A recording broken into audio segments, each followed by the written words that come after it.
Now, I've rattled a few cages on TikTok with asking this question, and it is a genuine question. I'm looking forward. You've got me on my toes here. I'm laughing because there's no answer that you won't take several hours. If they invaded, What's on the other then side? you should recognize that the other side is is a different entity. What does it mean to become a member? Can I become a I member? heard I What heard is Hamas civilians once. Yeah? What does that mean? No sub-state actor, called terrorist group, called whatever, has been defeated across borders by force alone. It has never happened. It doesn't happen. I get asked this a lot. Like, what do I think is the biggest misunderstanding that people have about the conflict? And I said the fact that anyone says Go for it. Do you want to introduce yourself then, Alon? so. Did I Hello, pronounce that right, by the way? you did indeed. Right. Okay. Awesome. So hello, I am Alon Burstein. I am a visiting assistant professor and an Israel Institute fellow in the Department of Political Science at Tufts University. I am here talking to Omar. We are going to discuss the Israel-Hamas war, different aspects of it. Before I let Omar introduce himself, I'll say if anyone is catching this on Omar's channel, if you're interested in my own blog about current events and what's going on in the war, just look it up. Alon Burstein, the Israel-Hamas war. It's available on YouTube. Omar, go. Yeah. Well, as you mentioned there, if you're watching it on my channel, subscribe, and if you're watching it on Alon's channel, come and you can come and terrorize my videos in the comments if you want. And background-wise, probably just an average Joe sort of watching on and thinking about things, and you know, just going into sort of the topic here. Then I didn't know a huge. Moving my rookie over here, guys. Yeah, apologize. Uh, yeah, so I didn't know a huge amount about this topic. I still probably don't. That's why I've got you on. Um, and yeah, there were just loads of questions that I had that I've just not had the opportunity to ask anyone. And reach out to yourself. So yeah, I just wanted to say also the goal of this conversation, basically, as I've got written down here, is I feel like there are just contradictions in what is said uh, by the media, by various sides and whatnot. And so, perhaps Alon's going to shut me down real quick and make me look a fool. I'm open to it. If I'm wrong, I'd like to know I'm wrong. And yeah, let's just go from there, right? I will say though that like I'm not here talking as an Israeli. I'm here Yeah, talking as an academic who studies the conflict. So I'm not looking to shut anyone down. Usually I try not to do that. Most of the time I just unfortunately a couple of years ago I realized that my field of research is going to be the Israel-Hamas or Israeli-Palestinian conflict. I wrote my dissertation on Hamas, among others, and then when the war broke out, this is sort of what I've been focusing on for the last year. So, but I look at myself as trying to aspire for as much academic knowledge about the topic, not trying to defend either side or make either side look good or bad. So, hopefully, there'll be no shutting down, but we shall see. yeah, no problem. Yeah, so I'll just go with the first one. There's obviously been a huge amount of these are in no particular order, a huge amount of casualties in the Gaza Strip as far as civilians are concerned. Let's just stick to children though, can we? Because it's fair to say they're not part of Hamas, right? Oh, Yeah. well, the way the Okay, way I'm the I'm Gaza, talking under like 13, let's say, even then. oh, that's the If thing I can on preempt what the you're going to say. I mean, it's a complicated question because obviously children are not combatants. The way the United Nations, though, and the Palestinian Health Ministry defines children is anyone under the age of 19. Now, it is possible that an 18-year-old or 17-year-old pick up a gun. Does that make them already part of Hamas? I teach a class on terrorism. I tell my students, most organizations don't have calling cards. You don't have an initiation where you now are a member of the group. So, how do you define a militant? Obviously, there's different definitions in rules of war. Of course, children should not be targets of any hostile activity, no matter from what side. So, I don't know if we're talking about the official numbers that are published. I'm sure that some people could say, yes, well, sometimes they might be militants, might be not. If we're just talking between us, obviously, children are not part of the conflict. Yeah, but what I'm saying is that there has been severe harm to innocent children. Absolutely. Of course, to adults as well, but I'm just limiting it to children now, so we can eliminate like the variables really. Hmm. So my question is really there's two it's in two part. One, so we've agreed on that. Additionally, the IDF post October 7th early on, they cleared what they refer to as the Gaza Strip. Sorry, the Gazan envelope, right? Most of it has been evacuated. Yes. Yeah. So do you know off the top of your head roughly how many people we're talking here? Um, the numbers varied in terms of the evacuations, but it was about 60,000, between 60,000 and 80,000 people from the areas. I'll just explain for if anyone doesn't know what Sure. I'm Yeah. Of referring course. to. It's the Israeli areas that surround the Gaza Strip. The different kibbutzim and towns were all evacuated immediately after October 7th. Right. Okay. Yeah. So my question, the sort of two-part question is one, why can't the Israelis take the children, their mothers perhaps, out, those that are injured out? They could house them in that envelope, right? Children are no harm. There's you're now minimizing collateral. It's seen as a positive thing throughout, on the international sort of sphere as well. And then Um, also hospitals. Why? Sorry, apologies. Why can we've seen the state of the hospitals? I mean, we can discuss it further, but why can't they treat children like 10-year-olds and younger, however you want to put it, in Israeli hospitals? so the I mean, again, I usually don't answer why can't or shouldn't. I say, Or what would the response be? I guess what are the what are the facts? When it comes to evacuating in general, evacuating injured people, civilians, children, non-combatants from conflict zones, most countries have a slew of variables. For the same reason that Egypt also has been very cautious about letting any injured people through into Rafah, and with regards to like surrounding states, the United Arab Emirates and Turkey, they also managed to evacuate between 100 to several hundred injured children. But most of the variables relate to, first of all, the mechanisms of people evacuating. Right, most of the Gaza Strip is in complete disarray and is a very very hostile fighting zone. So there is that factor. In addition to that, within Israel specifically, the Gaza Strip has been besieged by Israel and Egypt since 2007. And the entire crux of at least the part of the complexity of the relationship between Israel and Palestinians as it pertains to the Gaza Strip, we can talk about the West Bank later, relates to the fact that there is no crossing that border between the sides, certainly since 2005 when Israel evacuated its settlements from the area. So, from a humanitarian standpoint, should children be allowed to, leave a danger zone? Absolutely. Under political contexts, does that usually happen in conflicts? Usually not. We see the same thing in Russia and Ukraine. We saw the same thing in Syrian civil war. We saw the same thing in the United States invaded Iraq and Afghanistan. Usually, most countries do not let that happen for their own security considerations. Again, justified or not justified, that's up to different people. But it's not uncommon to say, why don't you evacuate at least children, get them out of harm's way? It usually doesn't happen when it It's comes quite a to, unique situation, though. I don't know of, as you say, a besieged strip for almost 20 years. of course. Obviously, you've got the Egyptian border, but we can discuss that as well later on us and so on. But we're just sticking to Israel here. It's not another country. There's no other. There's no they can't pass over to another land on the other side and so on. I mean, they're boxed in, so you know I don't I don't think it's quite the same as any of these other conflicts in that sense. I mean, there are conflicts where you've had similar situations between Armenia and Azerbaijan.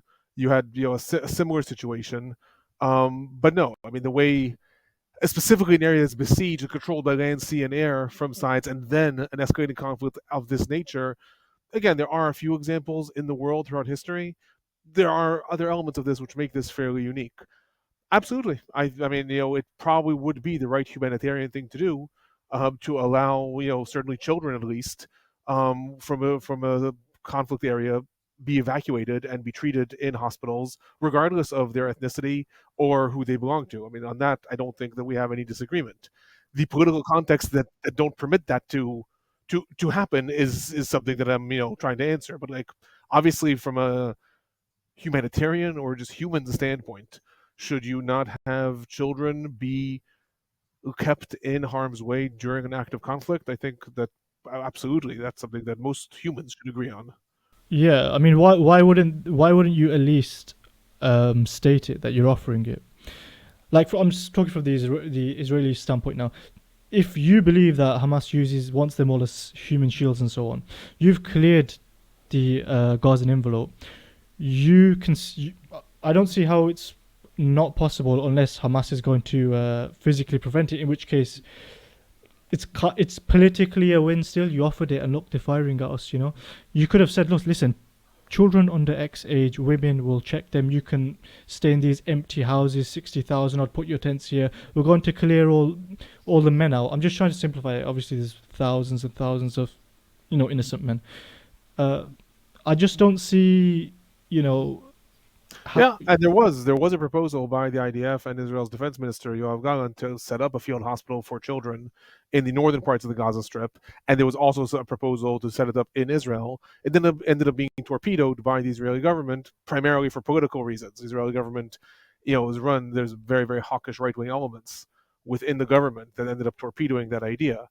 Um, but again, to ask why or why not when you have a conflict where people are bombing each other, clearly that means that people are willing to assume certain casualties on the other side, right? It's like saying, should Hezbollah use its missiles but not target children? It should, but does it?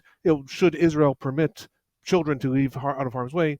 Sure, they should, but they don't. In conflict, the minute you enter into a war zone like is going on in the Gaza Strip, it's pretty clear that the sides are willing to cause some sort of collateral damage to non-involved. Again, we can discuss maybe war is immoral unto itself, but in that sense, yes, I think from a human standpoint, would it be better to not have children in harm's way? Absolutely. Do I think that it's unique that Israel did not actually manage to push this through politically, or that when Israel called upon Palestinian civilians, to evacuate from northern Gaza, that Hamas threatened to shoot them if they did? Do I think that that's humane? No. Do I think it's surprising? Also, no. Within this conflict, both sides are doing a lot of horrible things. Yeah, so just to wrap that up there then. So am I right in saying it's physically possible but politically impossible? Or it was? I mean, it depends how we mean physically, right? Because it's also physically possible to end the war today. But like technically, I don't know how physically possible it would be to orchestrate, the evacuation of specifically children away from their parents, or maybe the mothers, but then away from their husbands, leaving parents or whatever behind. Is it possible? The fact is that the IDF evacuated over 1 million Palestinians from northern Gaza to southern Gaza. That would have maybe seemed physically impossible. Hey, guess what? It was possible. So presumably anything is physically possible, but politically and within the context of the conflict, I think both sides have not put the good of uninvolved combatants at the top of their agenda. Let's just put it that way. That's the lightest way I can try to put it. Okay, yeah. Okay.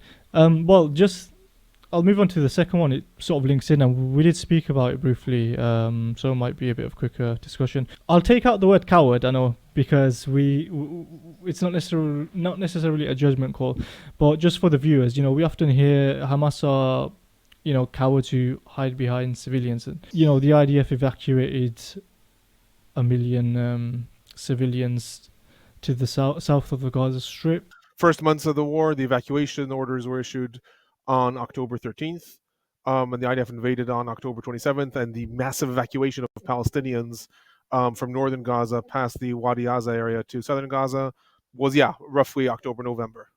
Right. So, it was about 300,000 who stayed behind. Yeah, and there were large clashes here. There were a lot of Hamas members, in combat, striking back and forth with the IDF in the north. Absolutely. They didn't move, where there was now, 2 million. So you had the south with about 2 million. Is that roughly right? Yeah, maybe a little civilians, less than, but we're talking about 100,000 like here or there. 1.92 Yeah, million exactly. in the south. There's around 300,000 in the north, but they're fighting in the north. That was, yeah, until December was the crux of the fighting in the northern parts of the Gaza Strip. Yeah. So, well, I'm just trying to question the notion of it's these guys are purely fighting behind, using human shields basically, because it's used so often. And my point is, as I say, if you've had, you know, like 50%, well, 40% odd of the population move, right, and you don't move with them, and you are now fighting, it just doesn't quite fit the narrative I mean, and the Hamas claim. is a huge organization. Depending on different estimates, we're talking, between 35 and 50,000 active fighters. But the thing that has to be recalled is that Hamas is also, it's a government. It involves police officers. Basically, anyone who's part of the administration is technically part of Hamas. That's one of the things that complicate things. Like before, when you said, like, is he a Hamas member or not? As a post office, as a mailman, a Hamas member, technically yes, they're paid by the government. But in practice, obviously, they're not militants. In this case, what happened in the northern parts of the Gaza Strip, there were roughly 300,000 people who stayed behind for large varieties of reasons. Some of them simply could not evacuate. Just think, if you were, or if any one of us was ordered, you now have a week or a day, get up and relocate everything. Guess what? You may have elderly parents, you may not have a car, you may have sick children, you may have a situation where you just can't leave. So there's a lot of civilians that stayed behind. Then Hamas also instructed civilians to not evacuate. Most of them did not adhere to that, but Hamas also instructed civilians not evacuate. A lot of them did not evacuate. In addition to that, there are also people who stayed behind out of sort of a civic duty. Doctors, people to staff the hospitals, humanitarian aid workers, reporters. Like, people stayed behind out of, like, but it's my duty to be here even in times of conflict. Now, we saw this. We saw the fact that even after the mass evacuation of Palestinians from the northern parts of the Gaza Strip to the southern parts, there were still scores of civilian casualties as part of the fighting. Specifically, one of the biggest examples is, the Al Shifa hospital, the biggest hospital in Gaza City, still had a Hamas headquarters underneath it while there were still patients in it. So, does that mean that all Hamas are hiding behind civilians? No, absolutely not. And was most of the gun battles that were they happening with Hamas hiding behind a civilian in northern parts of the Gaza Strip? No. But were there still civilians that were still part of the crossfire and part of the way in which combat was being held in the northern parts of the Gaza Strip? Unfortunately, absolutely. So am I right in saying what you're saying is there's an element of it, but this isn't necessarily the There's core an sort of element of strategy. it to large extents in the tactics that Hamas uses. That doesn't mean that every single time there is a battle, that's what happens. There's a humanitarian zone, the Al Muasi humanitarian zone, in the southern part of the Gaza Strip, the southwestern part. Now, Hamas has been firing rockets from that humanitarian zone. One of the top ranking, the leader of the Al Qassam brigades, Muhammad Def, was located in the humanitarian zone. The IDF assassinated him there, killing a lot of innocent civilians too. Right, wrong, who's at fault? Is Muhammad Def a coward? Is he not? Is he hiding behind civilians? Again, all these things are judgment calls for how do we analyze the war. But the fact is, he was in the humanitarian zone. Now, does that mean that all of Hamas activities are hiding behind civilians? No. Do they position a lot of their headquarters and a lot of their activities in areas that involve civilians? Yes. Does that mean that the IDF is right to strike at them? Maybe yes, maybe no. I don't know. That's a political and a judgment call. And the rules of war also have an answer for that. But, you know, is it part of the overall strategy? I would argue yes. Does that mean that every single battle or conflict event happens behind civilians? No. We've seen Al Qassam brigades, send out two troops, hide in an abandoned building, and fire missiles at IDF tanks. Those buildings didn't have civilians in them. There's a lot of battles that don't have civilians involved, but it is to some extent part of the overall tactic that has been used by Hamas in the war. And they would probably argue it's to do with density and the besiege, the fact that it's Absolutely, besieged and so on. absolutely, they would argue that, first of all, they don't have the space physically to set up bases and stuff in different areas. That's one argument. Another argument is that, unlike a little bit unlike Hezbollah, which is something we can talk about later, Hamas does perceive itself, and to some extent is because it was the functioning government, as the government of the people fighting for the people, and to some extent says we have a mandate, even if people are not actively participating in conflict, building a tunnel underneath their home is not endangering them. We're fighting for the Palestinian cause. We're fighting the Palestinian mission, and yes, we have people that are willing to sacrifice, but even if people aren't willing to sacrifice, nonetheless, there's a national cause. So I think that Right. they It's a would greater probably good argue type of thing, they would say. exactly. They would probably argue both of those elements within their overarching explanation for how and why this ends up happening. Hmm. Okay. So this whole idea of knocking then, roof knocking, right? So correct me if I'm wrong. The IDF will drop like a no- what a non-explosive bomb or something that just makes a bang Essentially, on your roof, yeah. and then you've got 2 minutes to leave. That's an So correct me if I'm wrong here. So that's an indication that the civilians have X amount of time to leave, that they're going to strike the area. Is that right? Yes, that's been used less in the current war. That's a practice that the IDF used more extensively in the past. It's a way to say this building is going to be attacked, usually because it is housing weaponry or something like that. So you have 2 minutes, 3 minutes to evacuate. The idea being you're not going to be able to evacuate the rockets and missiles that are hidden underneath the building, but get the people out. That's the knock on roof policy, as it's sort of known. So is this specific to weaponry, or is it actual Hamas members? Usually it's weaponry because if you're trying to target Hamas members, you're not going to give them a chance to evacuate. Right. Like if I you're so I think people get that wrong then, because this is what I was thinking, because I hear on various interviews and stuff, they're often talking about, oh right, there's Hamas members there, we're telling the sort of families to leave, and this is what I was thinking. What are they going to sort of stand around and do if you're about to hit the place? So usually this is when you're targeting a building for what would be considered um, tactical purposes, not necessarily targeting the people. So for example, the IDF has used this. That's why I said it was used more extensively, not in the current war, because the IDF has used this in the past when, for example, there was a building from which Hamas was using it for sniping into Israel or for firing rockets. So the IDF said, we're going to destroy this building because it's being used tactically. We're not trying to kill the people, but that building either is used for weaponry. That's what I'm saying, like for something of a tactical purpose. But in the current war, because it's much more large scale ground invasion, that's just been used a lot less.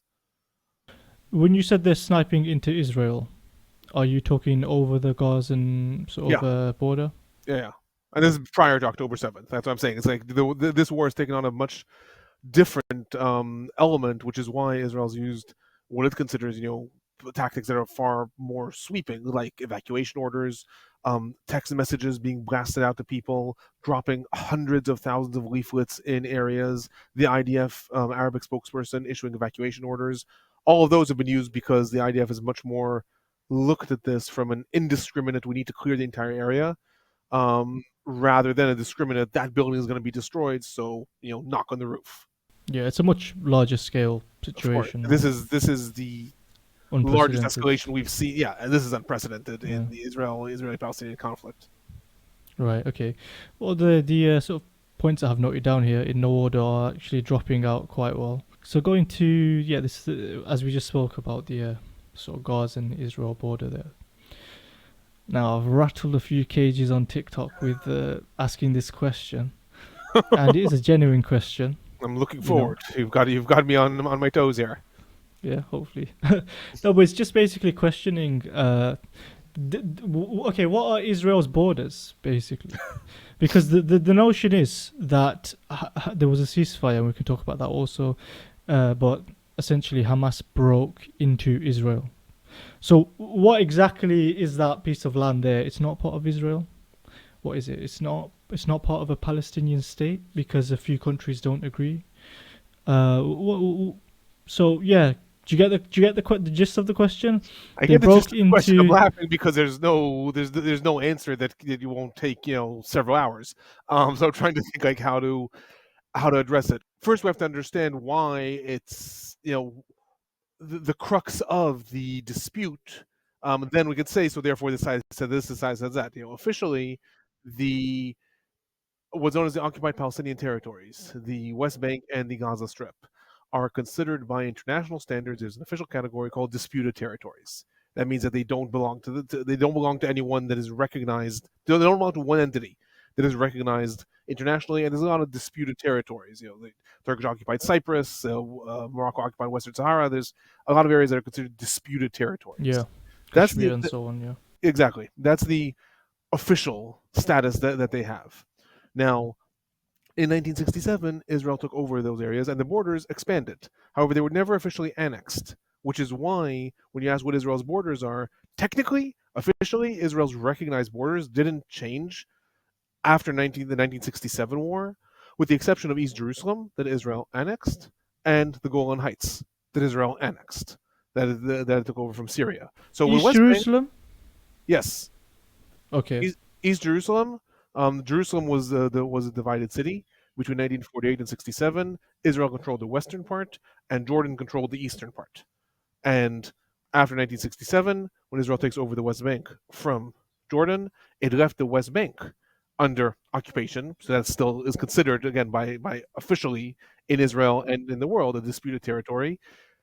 East Jerusalem, Israel annexed, so Israel considers that it's no longer disputed. The official borders of Israel were expanded. The world still considers East Jerusalem disputed territory. So that's one of those situations. Now, in the Gaza Strip was taken over from Egypt. However, again, the borders were not expanded. Israel did not officially annex it. And then in 2005, Israel pulled its settlements out of the Gaza Strip, and therefore the area possibly was going to be handed over to the Palestinian Authority, was handed over to the Palestinian Authority, but the official zones of control weren't clear. Israel still controlled airspace, still controls the sea entrance, and all the land borders are controlled by Israel except for the Rafah crossing, which is controlled by which is an entrance to Egypt. So, in that sense, is the Gaza Strip now a different country? Or is it a part of Israel? On the one hand, Israel has no jurisdiction there by international standards and does not actually operate a government there. And in 2007, Hamas takes it over. We can talk about that.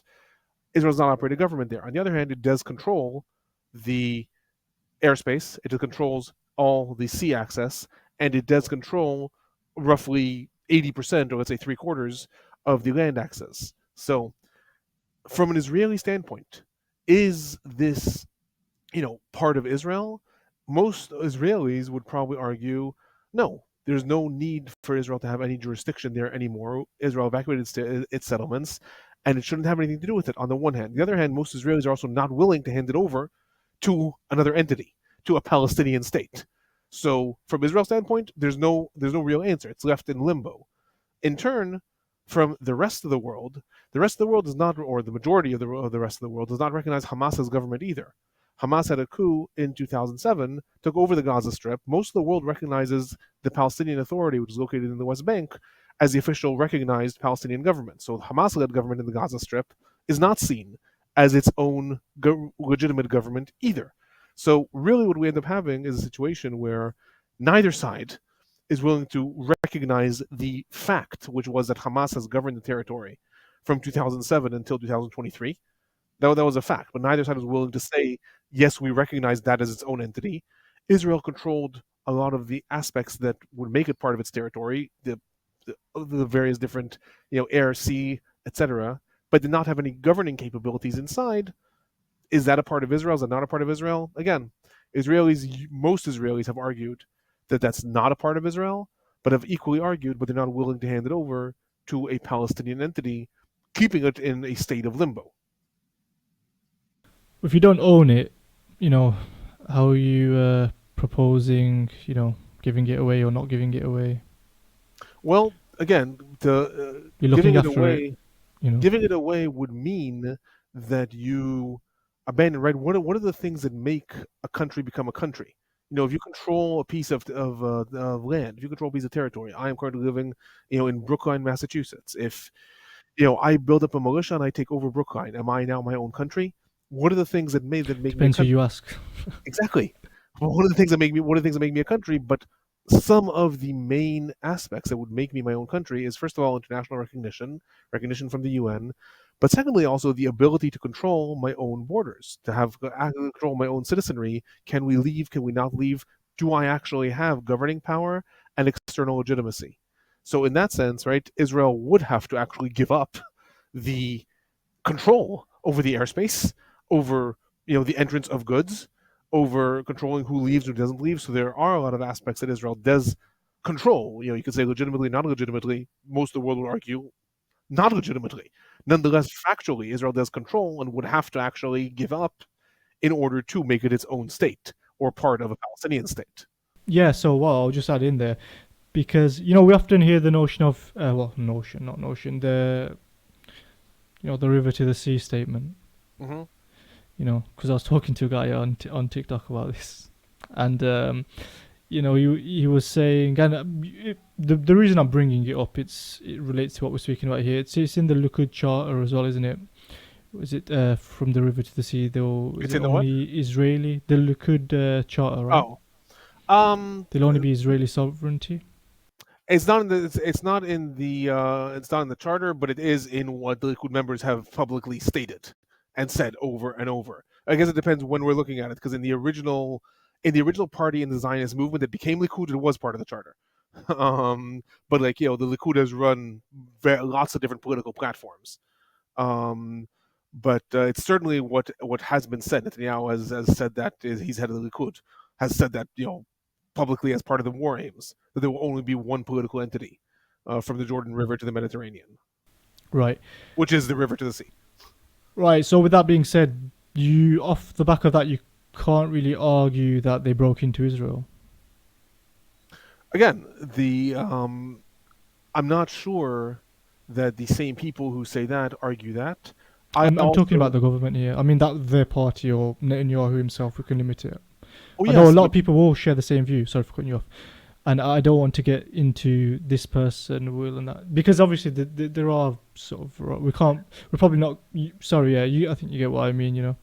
for We're just sure, sort of the main government, I guess. Yeah. for sure. I don't know, or at least I have not seen as much the explanation of they broke into Israel, therefore this justifies the war as a narrative, and maybe I haven't been exposed enough. I've more seen October 7th is objectively the largest terror attack in history in almost every measure, except for the amount of casualties, which is beaten by 9/11. And as a result of that, that's, as far as Israel's concerned, justifying the response. Again, whether it is or it isn't, that's up to people. But the notion of broke into Israel, Yeah, specifically, an invasion. Like we've invaded their country is often what I hear. They invaded Israel, a sovereign state. They invaded a yes, sovereign state. and I think that you have a very good argument back saying, so if they invaded, What's on the other then side? you should recognize that the other side is is a different entity. I think that's a very legitimate point. I've often had arguments also, again, in discussing with Israelis, because Israel's narrative on the one hand has been that they don't recognize Hamas as a government. On the other hand, every time there was a rocket or a flare up coming from the Gaza Strip between 2007 and 2023, Israel would always say it's retaliating against Hamas because, as far as they're concerned, Hamas is in charge of that territory. And I was like, well, you can't have it both ways. It can't be that you recognize that Hamas is the governing power, but you don't recognize the government. I mean, I was saying that from a different standpoint. I was saying that, in my opinion, if we are to move forward anywhere in the conflict, we have to recognize all the actors that are there. You can't just pretend that people aren't there and that entities aren't there and hope they go away. So I think that you're very right. I haven't heard that narrative that much, but I think that you'd be very right to argue if a country was invaded, that means that there's a border that was crossed. If there's a border that was crossed, what is on the other side of that border? Is it not another country, or should it not be another country? I think that's a very legitimate answer to give people. Mm. Yeah, yeah. Okay, sounds good. Oh, maybe not good, but suffice. None of this is good, but No, it's not. We're smiling, but I don't know. I don't want to sit here and cry. So yeah. I guess it's the alternative. Slightly different question. It all links in, of course. How are you finding the question so far? By the way, Was that your question? what do you think? That's the next question. I think I enjoy They having these alright? conversations. Again, enjoy. I mean, I'm Yeah. studying. Yeah. We're talking about a horrible thing, but I Yeah. enjoy having these conversations because I think that largest the largest issue I get asked this a lot. Like, what do I think is the biggest misunderstanding that people have about the conflict? And I said the fact that anyone says there's a simple answer. If anyone says there's a simple answer, Israel just has to evacuate. The simple answer is Israel has to be destroyed. There's a simple answer. Like Hamas just has to one-liners, be yeah. destroyed. There's a simple answer. The Palestinians just have to accept peace. Anyone who tells you there's one simple answer to a conflict that is decades long has enmeshed into it cultural, historic, religious, ethnic, nationalistic sentiments. Both sides feel like they're the most wrong people in the world. Anyone who tells you there's a simple answer to that is lying. So to that extent, you know, whatever angle questions come from in order to try to understand the complexity of it, I think is a great conversation. Yeah. I'll take that. Just missing. Yeah. So, moving slightly on kind of links in and whatnot, as I say, as I've continued to repeat for some reason. You spoke about Hamas earlier and the fact that basically, I don't know if they have a bin men service, but they would if they might be paid by Hamas associates and so on. And these are classified generally what we hear as sort of Hamas associates, fair game, right? Is that generally Um, what we hear? I Associated to Hamas and yeah, a Hamas member. I always ask again. I teach courses on terrorism. I ask, what does it mean to become a member? Can I become a I member? heard I What heard is it? Hamas civilians once. Yeah, what does that mean? Hamas What, is, civilians, what what does the it hell? mean? So exactly. So it's very hard to know. Who and what. Again, international law has a different definition for what it means to be combatant. But that's what I say when people say destroy Hamas. I'm like, so do you mean every single bureaucrat? Because technically they're all part of the Hamas government. Yeah. But sorry, go on. What I'm often hearing is Hamas affiliated, Hamas associate, Hamas this, Hmm. Hamas police, Hamas this, and as you say, they're the government. So from the Israeli governmental, the military, the IDF, and so on, am I right in saying they classify these as legitimate targets, So Hamas associates? technically, broadly, I would say yes. Technically, the IDF, at least according to statements, and this often has not been the case on the ground in the Gaza Strip, but in terms of classification, the IDF looks at militants in the Gaza Strip theoretically, regardless of their political affiliation. Right? There's also the Palestinian Islamic Jihad. There's also the Popular Front of the Liberation of Palestine. There's also the Al-Aqsa Martyrs Brigade. All these all operate within the Gaza Strip as well. So technically, as far as the fighting on the ground goes, um, the and this I'm now going by the IDF orders that were issued to people on the ground. A militant is someone who is carrying a weapon and who poses an immediate threat. That is in terms of how they are classified. Now, what in turn justifies, or at least is the thinking process when it comes to does a structure or possibly a person even become affiliated with Hamas? That already is a lot more looser definition. And again, so that's not technically who the IDF is, hunting in the Mm. Gaza Strip, but They could have no they issue killing them. also be considered a legitimate target?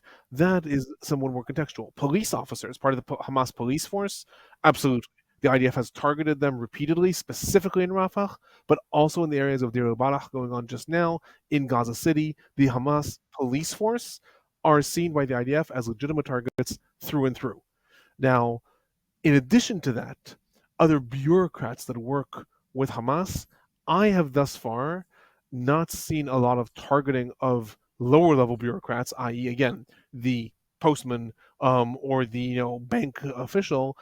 However, the IDF has targeted and launched targeted assassinations against the political wing of Hamas. So, in other words, politicians that are part of Hamas, absolutely. And I'll just say in the caveat, when I say targeted assassinations, that's just the word that's used by the IDF. So I use that. I've always found that term, quite ludicrous. I don't know what an assassination that isn't targeted is.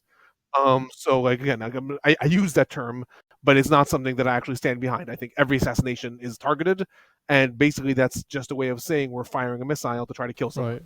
Yeah. Um, but so they have targeted the political establishment. I haven't seen them target bureaucrats as much, except for the police force, and mayors also, specifically the mayors of Al Bureij, Al Maghazi refugee camp. They were targeted also by the IDF. Presumably they're unarmed. Presumably, yes. I mean, as far as I know, yes. They're Yeah. just seen as part of the Hamas-led government. Right. So, uh, okay, just trying to understand that a bit. Anyone part of the government then structure is considered, legitimate then. So again, I'm not privy to the inner workings of We don't IDF have any intelligence. official, yeah. From what I've seen in terms of their targeting, not anyone, but anyone in a leadership role. So mayors, I've seen them target Hamas ministers, minister of communication, different ministers, people in the top-ranking sort of public figure role. I've seen them targeted, even though they're more on the political side rather than the militant side. I've not seen a lot of targeting of, again, bank managers, or things like that. Like, people who are still technically part of the Hamas government, because if you're a bank manager, especially in a concentrated economy like there was in the Gaza Strip, you're technically employed by the government. But in practice, obviously, you're just a bank manager. I haven't seen many of them targeted. Um, for that reason. Obviously, a lot of them have been killed in the war, but I haven't seen many of them targeted for that reason. I have seen the IDF saying that it is targeting mayors, police officers, chiefs of police, ministers within the Hamas government. Yes, those seemingly the IDF has labeled as part of the Hamas governing body that are part of who the IDF is trying to strike. Okay, cool. Yeah. Well, what my impression, shall we say, and that's why I wanted to ask you, is slightly further. Just that what I often hear repeated is associate, associate, associate. And that kind of thing.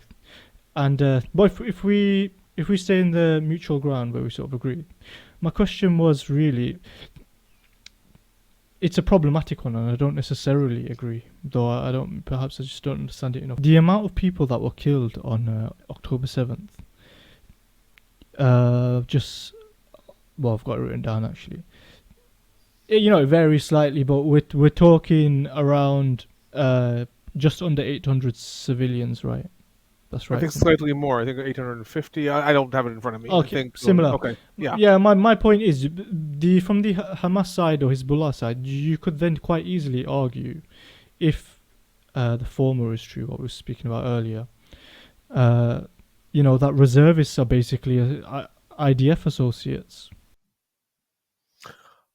I mean, yes, that argument is made by Hamas often. That one of the reasons, for example, that the um, hostage exchange that occurred in the end of November was limited to women and children who were kidnapped by Hamas was that Hamas said that they are not releasing any of the men that are between the ages of 19 and I think they said 55 because they technically could be part of the reservist army.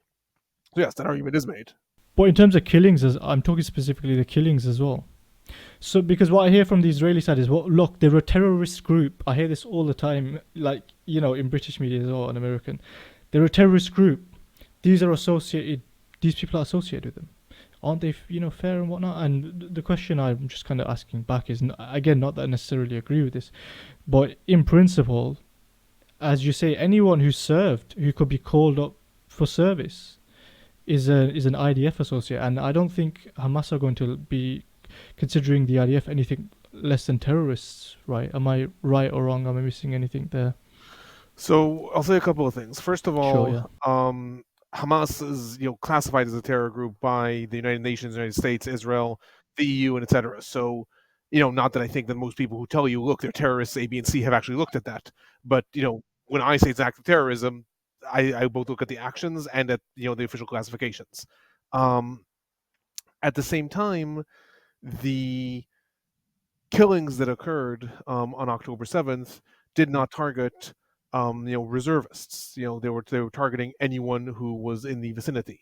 It involved scores of teenagers. It involved babies who were killed. It involved there was no distinction that was made in there was no attempt to make any distinction between reservists, not reservists. The Hezbollah fired rockets. One of their missiles, on at the end of July, killed 12 kids in Majdo Shams who are not even Israeli citizens. So it's hard to make an argument that the October 7th attacks or the rockets and missiles that are fired by Hamas, Hezbollah, the Houthis are trying to target reservists, and therefore are they not associated or not associated. Hamas has made the argument that if possible they would have rather only killed reservists and soldiers. People can believe that or not. I've been studying Hamas now for 15 years. That has not proven to be the case. Nonetheless, when people say, look, he's a Hamas associate, therefore, theoretically speaking, that is coming based off of intelligence that actually tries to do that distinction, as opposed to what was on October 7th. Now, is that intelligence? What is the level to which that intelligence is accurate? I think can be very, very called into question. We have seen lots of situations where people have been killed in the Gaza Strip. And let's even talk about the non-disputed cases. The case where the IDF, fired and killed 3 people waving a white flag, and they turned out to be hostages Yeah, who had escaped. The case of the World Central Kitchen, where yeah. IDF That was drones brutal, man. Yeah. targeted cars, and when the IDF researched that, they found that whatever computer intelligence was identifying had seen what was perceived to be a militant on the cars an hour before. He wasn't there anymore. So, if that had not been a convoy of the World Central Kitchen, chances are this would have been written off as there were Hamas affiliates there. So one can call into question the intelligence that does say, look, these are all Hamas affiliates. However, I would say that if we're talking in theory, when someone says that it's a Hamas affiliate, it is based on the idea that there's an attempt to distinguish between Hamas affiliates and not Hamas affiliates in the Gaza Strip. And I would argue that there was no attempt to distinguish between IDF affiliates and not affiliates on October 7th. That is the only distinction that would make. Right. Okay. Yeah, I don't want to run into that too much further, just because a lot of it's sort of disputed and whatnot, right? I mean, Clearly, there were loads of civilians who were killed. That's for sure. They did appear to, from what I've heard and seen, initially target military bases and take over a few military checkpoints and so on. Well, they did, but that's the military Yeah. checkpoints that stopped them from entering further. Once those were overrun, there are other bases along the way Mm. in getting civilian towns. They were not targeted. The Yeah. civilian towns were targeted. A slightly different question is a bit more further along, I guess. I'm often hearing, Blinken and so on talking about Israel wants a ceasefire, Israel wants a ceasefire, Israel wants a ceasefire. Good few weeks back now, months even, we had the assassination of Ismail Haniyeh. Mm-hmm. Why the hell would you, wanting a ceasefire, why are you killing the chief negotiator? I know they'll say, oh, it doesn't affect anything. If so, why kill him? And why are you killing him in the capital city of your biggest enemy if you don't want to escalate things? I'm like mind blown by that. That's where I feel BS, but tell me otherwise, please. Both Hamas and Israel have said that they would love to have a ceasefire. They would just love to have a ceasefire as long as all their terms are met. Israel said, we can have a ceasefire at any point. Certainly, Hamas has to release all hostages unconditionally and lay down arms, and then we can have a ceasefire. If not, then these are the conditions that we're willing to go on. Hamas has said we can have a ceasefire at any point. The IDF has to completely evacuate from the Gaza Strip, remove the siege, release the Palestinian prisoners that we demand. Otherwise, these are the terms. And then both sides have set these different terms, which is why Blinken is constantly saying, look, there's agreement on 85% of the different things. There's only 15% they don't agree on. And I'm like, yeah, but it's the same 15% that they haven't agreed on from the beginning. So both sides have publicly said they want a ceasefire. Neither side is willing to actually make the compromises that would have to be made in order to get to a ceasefire. Now, leading to the assassination of Ismail Haniyeh, specifically in that sense, that was much more connected, I would argue, to the regional story. That was, after the attack in Majd al-Shams, northern Israel, the missile that killed, 12 kids aged 10 to 20. The IDF and Israel said that they are going to carry out retaliations regionally. They assassinated Fuad Shukr of Hezbollah and carried the assassination of Ismail Haniyeh. More, I would argue, to send a message to Iran that, look, our operatives can strike in the heart of your capital, rather than actually as part of the ongoing war. I mean, I'll even throw you another one that's more towards your question. In the debate within Hamas, Ismail Haniyeh was the one who wanted a ceasefire. Yahya Sinwar in the Gaza Strip is the one who did not, and both were constantly arguing. So assassinating Ismail Haniyeh certainly only moved a ceasefire further away. So, does Israel want, does not want? Both sides have said, we're happy to have a ceasefire. Both sides, though, have also been very adamant, but we're not willing to make the compromises. Does either side really want a ceasefire? Yes. Is either side actually willing to compromise in order to get to ceasefire? Obviously not. So, in that sense, Ismail Haniyeh, I don't see it as being the final proof that Israel doesn't want or does want. I think both sides have shown that they don't actually are not willing to do what it takes. The step up in action, So the Majd al-Shams, if that's how you pronounce it, this is the Syrian occupied Golan Heights, right? Yeah, it's in the Golan Heights. Yeah. So it's part of Syria, internationally speaking, right? Internationally speaking, it's another one of those disputed territories. Yeah, that was sort of taken over in '67. Yeah, that was taken over in '67. Yes. Israel says it's theirs and so on, and the people who live there. But in regards to what you were saying about Israel's borders, sorry, sorry to cut you off. I'll just of course, please, yeah. In regards to what you're saying about Israel's borders, as far as Israel's concerned, the Golan Heights was annexed, so that's different. Israel officially, as far as it's concerned, expanded its borders to include the Golan Heights. That's not recognized internationally. That doesn't mean that it's theirs, but technically, it's different. You asked me before from like Israel's eyes. Technically, that's different than the West Bank or the Gaza Strip. Yeah, the children that were killed, God rest their souls, they weren't Israeli citizens. No, either, right? Yeah. No, they're part of like the Druze population in the Golan Heights. Some of them have accepted Israeli citizenship. Some of them have not. Right. Okay. Yeah. I just it's an interesting answer, but it's such a step up to take out, the lead negotiator, who, as is seen as a sort of softer side to this group. Again, well, he's not an associate. He's the head, but he's this is not an armed guy. He's not a physical threat, and you've taken him out in the. If that's not like an escalation, saying we're forget talking, we're sort of up for it. I can't. Yes, but I don't know that you would.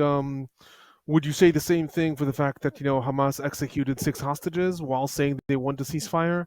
Is that an escalation? The war is going on. The war is going on, and until you're doing it. I mean, sorry to cut you off. The difference is you've done it in Iran, in the capital as well. You've not carried this out within, because you're now directly involving a major player. It's like if Hamas was to kill someone in. Iran launched over 300 missiles and projectiles at Israel in April in response to Israel attacking the consulate in Syria. I mean, Iran's involved. But it's all escalation, isn't it? For example, if Hamas had the ability to kill someone in the US, that would ramp things up big time, would it not? You're now, or if they were attacking the US in some way, they've infiltrated US security and so on. Do you know what I mean? It brings that player in on a whole different level. But it is different if the United States and Hamas were already, in active war and combat. I'm not arguing that they are indirectly. No, directly, not indirectly. I'm saying they are indirectly, and Iran was indirectly. But the minute you assassinate someone, Iran and Israel, for the first time in history, already fired at each other directly back in April. I'm not arguing. This is just building on that. Is what I'm saying. I'm not arguing the assassination of Ismail Haniyeh is right or wrong. I am saying, in response to your question of does this not say that, does not blast a hole in the narrative that Israel wants to cease fire, things down, No, I don't think that blasts a hole in it. I think that both sides have done and are constantly doing up to and including today. are constantly doing things that are showing that they say they want to ceasefire, but are not willing to do what it takes. And I don't. Do I think that that drove us further away from a ceasefire? Yes, I do. I think that Ismail Haniyeh was the one who was championing more of a ceasefire. Do I think that because of that there is no ceasefire? No, I think that a ceasefire, the ideas of the ceasefire, the basic platform of it was has existed since May. It could have been signed then and saved God knows how many thousands of Palestinian lives. Hamas is not willing to do what it takes. Israel's not willing to do what it takes. So again, I'm not arguing that it was smart or not smart, but I also think that there's so much evidence and proof that both sides are constantly hampering the getting to a ceasefire and are constantly doing things that are just inflammatory and just escalatory. This to me is just another one of those. I don't see it as the escalatory move that brought Iran in or that drove us away. So in that sense, I'm not sure that I would analyze it as much. It's just another one. Again, they're doing things constantly, both sides constantly. Okay, we'll agree to disagree then, and I'm aware you're much more sort of learned in this than me. Just the sort of last few things then. I heard you mention, and basically no one else. And can you sort of enlighten us? Yeah, I guess is it correct that Hamas released 4 elderly civilians early on? Yes. No, Hamas released 2, and the Palestinian Islamic Jihad released 2. But 4 of the elderly women who were kidnapped on October 7th were released throughout October as humanitarian gestures by Hamas and the Palestinian Islamic Jihad. And is it right that Israel wouldn't accept them directly, and so they were taken through Egypt? No. Hamas and the Palestinian Islamic Jihad were not willing to release them directly Okay. to Israel, and that's why they were taken through Egypt. Okay. Sorry. Yeah. So the 100 or so hostages that were exchanged, was that through Egypt, or was it mixed? Right. I think. It was a mix. Like the Red Cross was involved, and so The Red Cross was involved in each one. They were released essentially into the care of the Red Cross in the Gaza Strip. Those who were held in Rafah, seemingly, and Han Yunis were brought through the Rafah crossing and then to Egypt. Those who were held in the northern parts of the Gaza Strip were handed over to the Red Cross, usually in Gaza City, and then driven to the border with Israel. So that's and then, yeah, it was 80 civil Israeli citizens and another 24 non-citizens who were kidnapped also. So those 4 that they handed over, why did they hand? Do you? What's the general understanding of why they handed? Because Hamas are, as we know, Nazi, hate Jews. They want to kill everyone, and they're I don't want to say the words, but doing all these things to people is non-stop what I hear. Why on earth has said group given over 4 elderly civilians? Obviously, the argument back is why did they take them or whatever, and then or they might question, should I say, who exactly, or might add who exactly took them. We didn't necessarily know who was where and whatnot, but just in the interest of time, why would said evil group hand over 4 elderly people, and did they have an incentive or? From what I can see, and from what I saw them stating at the time, there were 2 reasons for that. One, they were receiving monumental bad press. The October 7th attack, and like you said, I can argue. So why did you carry it out, or how was it carried out? The October 7th attack in the month of October, what was leading the international press was not Israel's bombing of Gaza. It was decapitated babies, which there were. It was mass rapes, which there were. And Hamas wanted to change the narrative, which they did largely. Like all of a sudden, the news report came to be, let's talk about the 4 hostages that were released, and everyone is interviewing them. And what did you go through? How was it? The narrative changed. It changed to some extent, and Hamas was successful in doing that. So that's one of the impetus to carry out that release. A second one is, I would say seemingly, but I've seen enough proof about this that I argue that it's accurate. Hamas kidnapped more people than it intended to. The operation was much more successful than Hamas thought that it would be, and they actually needed to deplete some of their, deplete some of their holding areas, and specifically, Then it was unclear, right, that the war is going to last this long. It could have been there would have been another hostage exchange that would have been in January or February. They didn't want hostages dying. The elderly women who were released were sick. They didn't want, first of all, it's bad press, but also dead hostages, if we're going to be callous, are not worth as much as live hostages. So But it's better than nothing. Again, if we're going to be callous, yeah, but again, I think that the and you're getting narrative. bad press anyway. Like you're Nazi, this and that. All these things. I mean, You're. again, This is the majority the of the what you bad hear. the bad press is it depends what you listen to.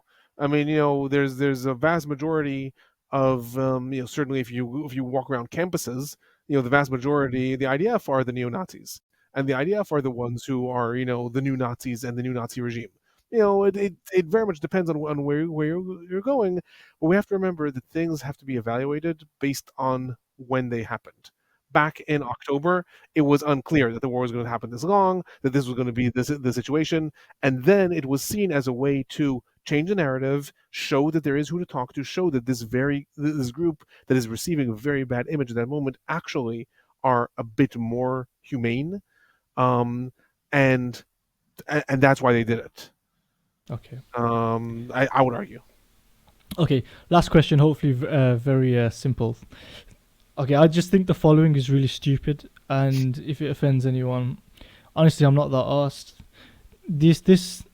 This line that I hear, and we all hear, that you know that Israel and the IDF are the most moral army in the world. Now, I'll get slated for saying it like this, but I will, just in the interests of honesty and whatnot. You know, if I was your friend, IDF and so on, I would say don't set the benchmark so high. If I say I'm the best fighter in the world and I'm gonna beat everyone up, and you can't beat me, and then I'm someone's gonna knock me out. They're going to things are gonna happen. People are gonna do things as great as you might think you are. Why use such a line? Like it's prone to fail. You say and also not only that. God, I don't understand some of these people. Like, I'm sorry if I'm offending you or anything, by the way. I mean, I'll see like this. Is it Sippy Hotavelli? I think she's a ambassador to the UK. Hmm. No comment on her, but she'll sit there and say, actually, the IDF's actions, we did better than the UK army, the British army. We're doing better than the American. You're sitting there with your allies, telling them that our army is more moral than your army. It's such a stupid it's a tool for propaganda. The line to use, right? But even in your own interests, why on earth would you set the bar so high? I mean, okay, that's more of a political rhetoric question, Yeah. right? I'm It's wondering what you think about this. no, because it's the same. To me, it's a stupid line, but it's an equally stupid line than what I hear constantly that the IDF is the most evil army in the world, and that the most amount of people in every conflict have been killed in the Gaza Strip, which is far from true, and that Gaza suffered the most starvation in any conflict, which is far from true. And I say, But by you're saying these talking about lines, yourself though, it doesn't as the matter. IDF. But yeah, but I've heard pro-Palestine people say that Gaza has suffered more than any other people in the world. That there's been more people starving there than any other conflict in the world. The worst humanitarian disaster in the world. I tell people those things are factually inaccurate, and by saying them, you're weakening your case because people can argue against you very It's so effectively. stupid. Why Yeah. go for the sweeping? Use the facts. The facts should be good enough for you, rather than trying to take a bite-size, thing of they're the worst, they're the best, we're the best, we're the worst. So I agree with you. I don't think that it's a smart political narrative. Nonetheless, most people do try to get the bite-sized narrative of saying why I'm the best or why I'm the worst, or why the other side is the worst. In terms of, is it more moral than other armies? How do we define morality?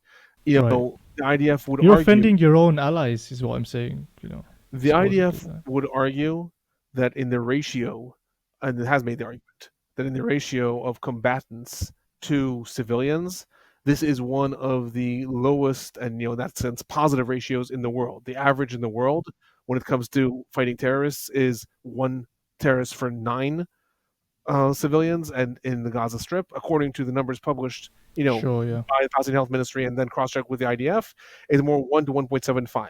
Now, obviously, the counter argument to that is yes. However, unlike other counterterrorism operations in the world, like we said before, the Gaza Strip is completely besieged. You control the area. People can't escape. So you could be doing much better. So does that make you more moral, less moral? I unfortunately am teaching a class right now called Ethics and International Relations, and I mostly tell my students, "You're here to get confused or leave. How do we evaluate what's more moral?" You know, killing Hassan Nasrallah, is in the Middle East seen by many as not a positive figure, and not only a leader of Hezbollah, not only by Israel, right? The celebrations of his death by most minorities in Syria because Hezbollah helped massacre them.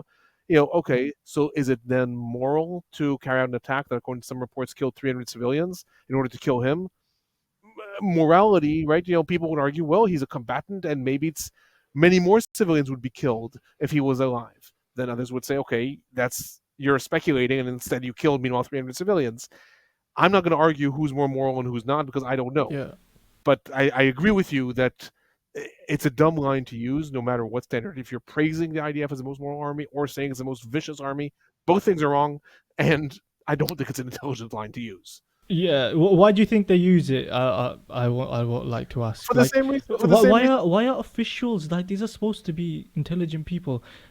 This Sippy Hataveli, just because she comes to mind, right? There's loads of them that are saying it. Sorry, I know we're a bit short for time, so I'll try and just wrap up here. But what do you think's going on in their head? Hasn't someone up there said, "Hey guys, like, we're not the protesters or the civil. We're representing ourselves. Like, we are part of Galan or whoever. We are representing ourselves when we speak. We're not talking about something else that's going on. Like protesters on whichever side saying you guys are this. This is very different. It's like Hamas saying that. Like Hamas saying something like that. I don't know. I'm sure they've said stuff or whatnot, but just specifically on But they this have. No, line, but that's exactly it. That's like yeah. Riyad al-Maliki. To that level, to that level. Riyad Have you got al-Maliki any? has said that the Palestinians have suffered more than any other people in the world. Is that true? Is that not true? What's his I don't know. position? Sorry, I don't know. He's a minister in the Palestinian Authority. You know, Oh, the okay. Yasser Yeah. Arafat in the year 2000 said the Palestinians are the only people in the world under occupation. That's not true. Mm. Why use these lines? Because politicians are politicians. Are they Politicians. you? Sorry, were those lines used as extensively? Because I just hear this line non-stop, and I just think, guys, Yeah, you are shooting yourself in the foot. I mean, I Like, think so that stupid to again, be. I think that lines that are used when politicians say things, and especially if it sounds good to them and mostly to their own constituency, it's used again and again. I don't think that it's intelligent to say these things because, as you say, it's very easy to dispute them. Nonetheless, why are they saying this? Again, for the same reason that any politician makes sweeping declarations about how we're the most persecuted, we're the most moral, I'm the only one you can trust, I'm the only this. All of these sweeping declarations that politicians make non-stop um, are geared towards their internal constituency and what makes their voters feel good, not to try to convince anyone else. That's just generally how I recommend reading them. Right? When Netanyahu talks about total victory, I get asked all the time, what does that mean? I'm like, it doesn't mean anything, but it sounds good to his constituency. When Hamas says that they are going to bring the IDF to its knees, what does that mean? It doesn't mean anything. But nonetheless, these things sound good to their constituency, or at least they think that it sounds good to their constituency, and that's why it's used again and again. IDF being the most moral army in the world, I read the same way. Okay. Uh, so we say 2 more minutes. What do you think? Sure. I do have to go. So that's a hard end Sorry. in 2 minutes. Okay, yeah, awesome. Okay, I just want to ask you, Alon, then. The longest question, but you got 2 minutes by the sounds of it. Where are things heading the way they are? 60 seconds and 60 seconds for how should they go to resolve this conflict? And pardon my laughing again, but yeah, Yeah. it's obviously a I'm. very sad thing. So yeah, It's okay. I'm not going to give 60 seconds on where should things go because that's political statements, and as an academic, I I'm don't divulge curious my based on opinion. your level of knowledge of the subject, but if you don't want I to don't. share it, it's okay. I don't tend to divulge my opinion on political matters. I will say on the matter of where should things go, rather than saying where should they go, I'll say that something that's important to recognize is that internationally, no sub-state actor, called terrorist group, called whatever, has been defeated across borders by force alone. It has never happened. It doesn't happen. The United States, arguably the largest and most powerful army in the world, has fought against Al Qaeda for 20 years. Al Qaeda is still alive and running. Fought against ISIS. ISIS is still alive and running. The the notion that you can defeat win a war by sheer force is wrong for the IDF, and it's certainly wrong for Hamas. So, in terms of where things should go, the only thing I will say is if there's an interest in resolving the conflict, it can only be resolved when the sides actually talk and come to a compromise, whatever that compromise is. Again, that's a political matter. It's not going to be resolved. You're never going to defeat each other solely by force. That's what I'll say about where things should go. In terms of where things are going, very likely, unless there is a very, very critical juncture, and I'll explain what I mean about that in a minute, we're probably going to see the situation muddle down pretty much like we've seen after the collapse of the Oslo process in the West Bank, and end up in this mishmash of IDF control in some areas and maybe a weakened or rejuvenated Palestinian Authority controlling some areas of the Gaza Strip. There are lots of forces in Israel's government who would like to see settlements reestablished in the Gaza Strip. Right now, it looks like they're not going to prevail and reestablish settlements, but that could change. Um, I think that we're probably not going to see an official end and a declaration to the end of the war. Instead, we're going to see a muddling down and things sort of evolving for another couple of years, unfortunately, until there is another spiral that maybe then we'll be able to move to a different circumstance. Now, when I say and except there's a critical juncture, there are things in the war that could all of a sudden lead to a big change. If Yahya Sinwar, the leader of Hamas, is assassinated, that will be a big ladder for Israel to climb down and say, we've defeated, we've won. And maybe then can lead to some sort of change. If Like Netanyahu a is, withdrawal, do you think? yeah, possibly, or some sort of regional agreement that would allow troops from Arab countries to come into the Gaza Strip. If Netanyahu was assassinated, if something that, again, there's a lot of critical junctures that can all of a sudden change the trajectory of the way a war is going. So like, what I'm saying is that's likely the way things are going to develop based on how they are now, but there could be massive changes when something quick happens.